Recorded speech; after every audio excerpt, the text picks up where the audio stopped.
Baik, sebelum ke para hakim, saya minta dijelaskan dulu dari Kementerian Bidang PMK,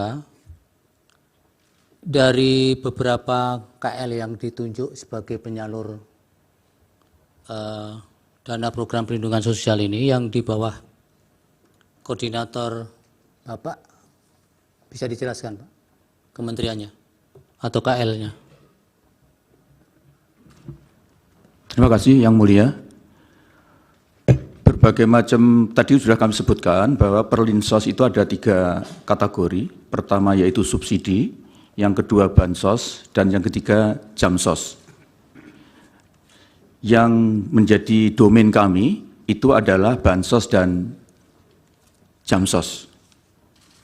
Jamsos itu lebih spesifik lagi yaitu pemberian bantuan iuran kepada peserta BPJS Kesehatan yang tidak mampu, yang jumlahnya sekitar 98 juta. Itu berada di dalam koordinasi kami. Kemudian semua program kegiatan yang di bawah Kemensos itu adalah juga berada dalam koordinasi kami.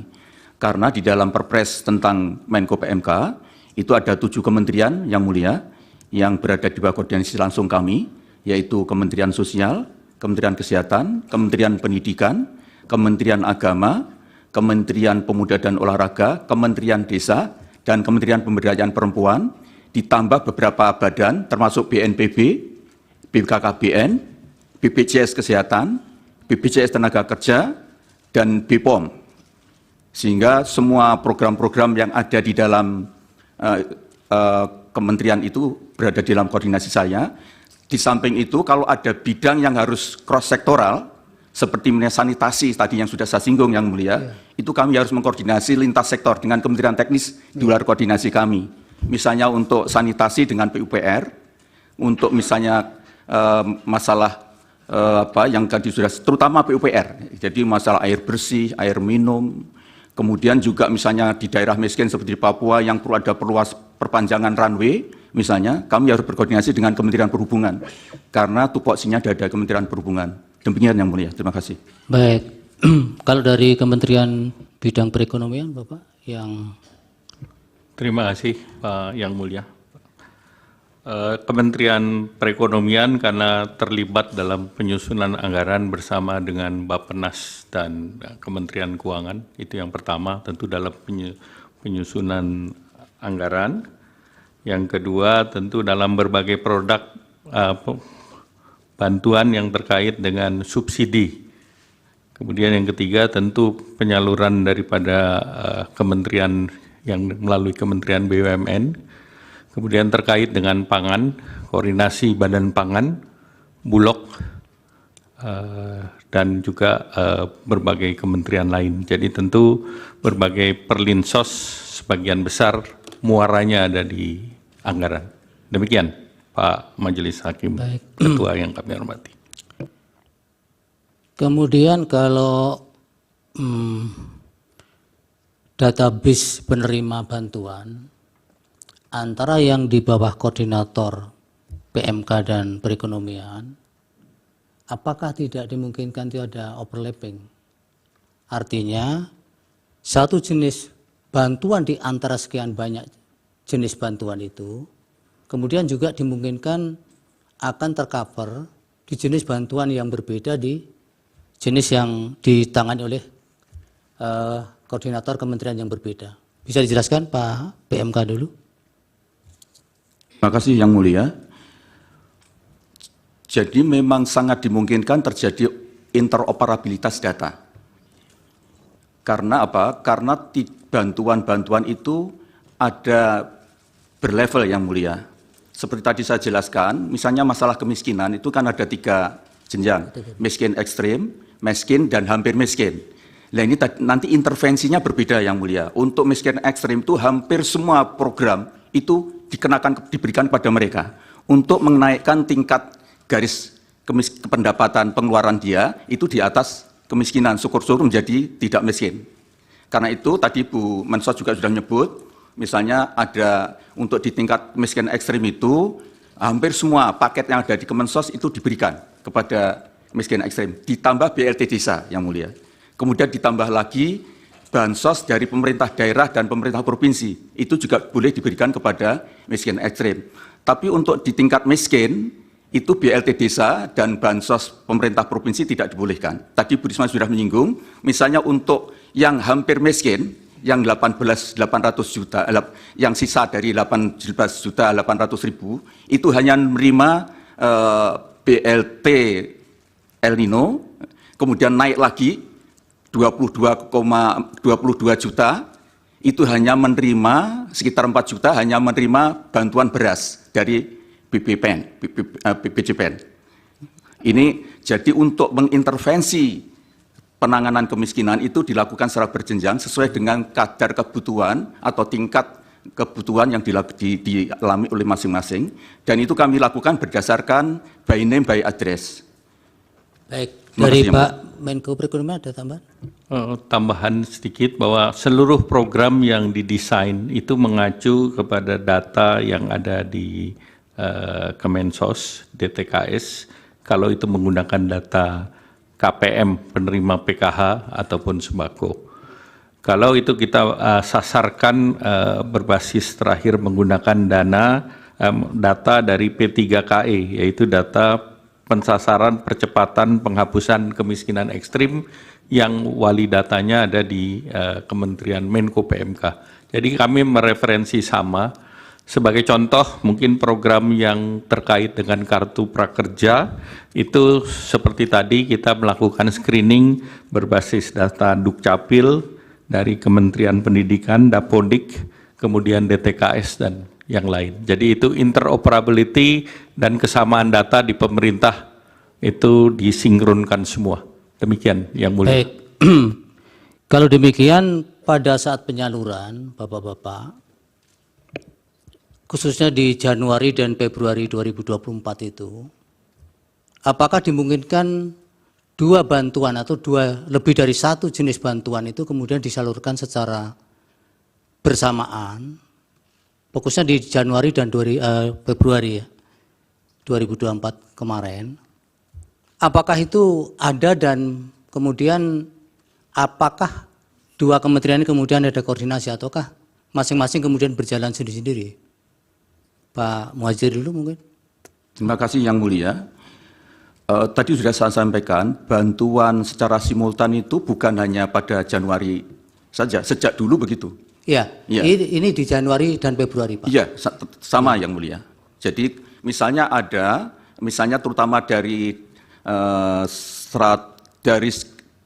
dari 1,12%, sekitar 5 juta penduduk yang miskin ekstrim, itu menerima hampir semua. Jadi dia juga menerima PKH, kalau di dalamnya ada kriteria-kriteria, karena PKH ini Yang Mulia, itu diberikan kepada keluarga miskin, tetapi dengan kriteria tertentu. Misalnya di situ ada ibu hamil, ada ibu menyusui, ada anak sekolah, ada keluarga difabel, ada keluarga lansia. Jadi kalau nanti di dalam keluarga miskin itu ada salah satu atau beberapa orang yang memenuhi kriteria ini, dia dapat juga PKH. Kemudian dia juga dapat BLT bansos, makanan dari Kemensos. Dia juga bisa mendapatkan bantuan juga dari El Nino, bantuan pangan El Nino. Dia juga bisa mendapatkan bantuan dari beras, perdagangan pangan beras. Sehingga kita harapkan yang miskin ekstrem ini dengan mendapatkan bantuan dari semua sisi, itu akan terangkat pendapatannya menjadi di atas garis kemiskinan. Sehingga upaya kita untuk mentarget tahun 2014, miskin ekstrem 0%, itu bisa terselesaikan Yang Mulia. Baik. Berarti itu bisa simultan ya Bapak ya? Betul Yang Mulia. Ada yang ditambahkan Pak Menko Perekonomian? Cukup jelas. Baik, saya ke Ibu Menteri Keuangan dulu. Ibu, dari anggaran El Nino tadi yang sampaikan Bu Mensos itu, kenapa kemudian mengalami penurunan? Karena untuk sektor El Nino dikeluarkan itu maksudnya apakah itu dari usulan tahun 2023 untuk realisasi 2024 memang sudah tidak dianggarkan lagi untuk Kemensos, ataukah memang itu ada kebijakan di tingkat kemudian setelah pembahasan anggaran, kemudian itu dikeluarkan Ibu? Izin Yang Mulia, untuk tahun 2023 yang bantuan El Nino ada yang dalam bentuk bantuan beras itu disalurkan oleh Bappenas, dan untuk BLT tadi yang dalam bentuk cash atau tunai itu disalurkan oleh Ibu Mensos yang tadi disampaikan. Sudah ada anggarannya, itu ada tambahan, jadi kita memberikan tambahan di tengah tahun anggaran 2023, namun sudah mendapatkan persetujuan juga dari DPR. Namun di dalam mekanisme anggaran bisa saja sumber anggaran itu ada di dalam cadangan bendahara umum negara, dan di situ bisa digunakan pada saat negara atau ekonomi menghadapi suatu situasi di mana dibutuhkan suatu tambahan anggaran, dan mekanisme yang dilakukan kami mengambil dari bendahara umum negara kemudian disalurkan seperti yang BLT El Nino. Untuk 2024 itu yang sudah dieksekusi dan sudah dianggarkan adalah yang adalah bantuan pangan yang ada di Kementerian di Bappenas, itu yang 10 kilo untuk 6 bulan. Sedangkan yang BLT El Nino 2024 belum dieksekusi atau tadi namanya menjadi mitigasi risiko pangan. Itu yang dimungkinkan Kemensos pun akan bertambah. Akan ditambahkan anggarannya, namun tadi Bu Mensos mengatakan belum memulai. Sampai hari ini kami di Kementerian Keuangan belum mendapatkan dokumen dari Kemensos untuk bisa mengeksekusi bantuan mitigasi pangan tersebut. Jadi belum ada pelaksanaannya. Kalau yang berkaitan dengan 6 tahun terakhir pelaksanaan atau pencairan anggaran di Januari Februari ajek tadi Ibu, tapi ada di 2023 mengalami pengecualian karena ada koordinasi dengan perbankan, tadi maksudnya apa Ibu?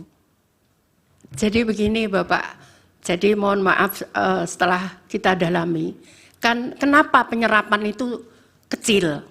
Nah ternyata ada yang daerah misalkan kayak Aceh, itu dia harus nyebrang orang itu. Dia harus nyebrang kalau ngambil karena tidak ada ATM, tidak ada pos, sehingga dia harus nyebrang. Nah mereka itu nyebrangnya yang diterima itu paling banyak 450. Nyebrangnya itu butuh 600.000 gitu, sehingga kemudian mereka nggak ambil karena atau diambil di akhir tahun gitu karena Mbak sesuai. Iya begitu. Nah kemudian ada lagi yang bank seperti di daerah Bali itu ada di daerah di mana bank BTN itu nggak ada di kabupaten itu, sehingga dia butuh untuk membayar transport. Untuk mengambil bank itu di kabupaten yang lain itu lebih banyak daripada yang dia terima. Itu yang kemudian kita rapatkan dengan Imbara yang tadi saya sampaikan, ada Pak Wamen BUMN datang untuk bagaimana ini. Jadi kami pindah bank, yang bisa bank apa di situ? Kami pindah bank, kita ganti banknya. Kemudian ini gimana? Ada yang penyerapan 3 bulan. Itu kenapa nggak bisa yang baru? Jadi misalkan bapaknya ini meninggal, kita ganti dengan nama anaknya penerima. Itu bank tidak bisa serta-merta mengganti nama ini. Butuh waktu 3 bulan untuk sampai jadi rekening itu. Akhirnya kemudian disepakati, di situ ada seluruh bank, kemarin rapat dengan kami di seluruh bank, sehingga dan PT Pos disepakati untuk penerima baru itu disalurkan lewat PT Pos, karena PT Pos bisa 1 minggu dia bisa mengeluarkan rekening itu, sehingga saat itu kita butuh. Itu yang pertama. Masalah yang kedua adalah beberapa temuan BPK, kita juga nggak berani melangkah itu. Kenapa? Contohnya misalkan ditemukan oleh BPK itu PNS itu penerima gitu. Nah kami butuh waktu, apa iya dia PNS betul atau bukan, itu. Jadi itu salah satu kenapa di 2023 itu agak mundur. Jadi temuan itu ada yang mohon maaf, dia masuk di datanya AHU. AHU itu di Kementerian Kumham. Dia sebagai di situ ditulis sebagai komisaris perusahaan A. Tapi ternyata setelah kita cek ke lapangan dia hanya cleaning service. Ya, akhirnya bisa kita klarifikasi dengan BPK bahwa ini orang miskin. Lah kalau namanya dipakai di sini kan ya bukan salah orang ini gitu kan, Pak. Ternyata kita bisa tunjukkan dan alhamdulillah yang 2023 kita clear soal itu. Kita clear yang PNS itu memang harus kita serahkan ke daerah karena di daerah itu tidak, PNS itu tidak hanya di daerah itu, bukan hanya kewenangan daerah seperti guru, kemudian PNS di daerah, tapi ada PNS di kejaksaan, ada PNS di kepolisian, ada PNS di pengadilan, sehingga mereka mengembalikannya juga butuh proses waktu. Namun kemudian nggak bisa saya putus, ini harus jalan kita. Ya sudah ada beberapa temuan lagi yang seperti itu modelnya. Iya, kemudian di 2024 Januari Februari sudah normal Ibu? Ya normal, alhamdulillah normal. Jadi yang apa namanya itu malah di tahun 2021 saat awal COVID itu saya persis masuk 2 Januari kita keluarkan karena saat itu COVID. Baik, kalau berkaitan dengan pengusulan anggaran tahun yang akan berjalan, tahun berikutnya, Ya. untuk El Nino itu Kemensos apakah itu memang kebijakan tersendiri ataukah itu harus diusulkan juga dari kementerian terkait, termasuk Kami nggak bisa berani mengusulkan, Bapak. termasuk yang tahun-tahun sebelumnya? Iya, kami nggak berani mengusulkan karena kami kan nggak tahu ke kondisi keuangan apakah bisa apa enggak. Kami nggak berani. Biasanya diadakan rapat, kemudian disepakati apa begitu. Karena kami tidak berani, karena kan kami tidak tahu Ya. makro kondisi Ya sudah, makro artinya masalahnya. Ibu tidak mengusulkan ya? Ya, tidak ada mengusulkan. Bu Menteri Keuangan ada tambahan? Jadi tadi yang disampaikan oleh Ibu Mensos dengan 2023 yang tadi masih ada penataan kembali data maupun penyalurannya dengan perbankan maupun pos, memang realisasi Januari Februari hanya kurang dari 1 triliun. Sementara pada Januari Februari di tahun-tahun biasanya itu bansos yang dari Kemensos pencairannya itu tertinggi pada tahun 2021 yaitu 19,1 triliun dan untuk tahun 2024 itu 12,8. Jadi yang mulia Ketua Hakim, kami kemudian memang menunjukkan seolah-olah ada lonjakan dari bansos Kemensos di tahun 2024, padahal itu karena basisnya di 2023. Mengenai bantuan El Nino itu diputuskan pada rapat intern Bapak Presiden bersama beberapa menteri. Pertama waktu itu bicara mengenai data, termasuk pembahasan mengenai adanya data Reksosek, yaitu mengumpulkan semua data dari rumah tangga di Indonesia yang diharapkan bisa menjadi suatu data bersama untuk tadi yang disampaikan oleh Yang Mulia Hakim mengenai pentingnya untuk koordinasi data. Kemudian juga dibahas mengenai kondisi El Nino yang menyebabkan produksi beras dan harga beras yang meningkat, sehingga kemudian diputuskan untuk memberikan tambahan itu sejak tahun 2023 dan eksekusinya untuk bantuan pangan sejak September 2023. Kalau ada keputusan rapat tersebut, maka kemudian proses anggarannya, kalau eksekutornya adalah Bappenas, maka Bappenas akan mengajukan anggaran kepada kami di Kementerian Keuangan berdasarkan keputusan rapat presiden atau rapat internal bersama Presiden, Wapres, dan beberapa menteri. Itu yang biasanya dilakukan, Bapak. Yang ratas itu Ibu masih ingat waktunya kapan? Yang pembahasan khusus El Nino?